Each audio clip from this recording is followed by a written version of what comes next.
এই বক্সের ভিতর কি থাকতে পারে কি থাকতে পারে কি থাকতে পারে মামা কি হইছে? দেখ আমার কাছে এটা কি আসছে। কি এইটা? Wow, gift box. তাহলে টেনশন করতেছো কেন?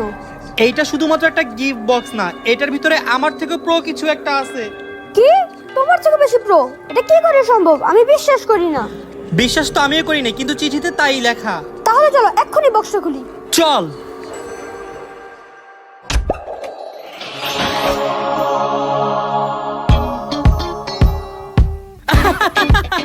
ও নাকি আমার থেকে বেশি প্রো। মামা, এখন আর একটা উচিত শিক্ষা দিতে হইব। ওর কত বড় সাহস, ও বলে ও নাকি আমার থেকে বড় প্রো। মামা বুদ্ধি পাইছি, চলো আরে বরফ বানাই। চল চল চল। আজকে 24 ঘন্টার জন্য Oppo A5 Pro কে ফ্রিজের মধ্যে রেখে দিব, তারপর বোঝা যাবে আসল প্রো কে, আমি নাকি Oppo A5 Pro।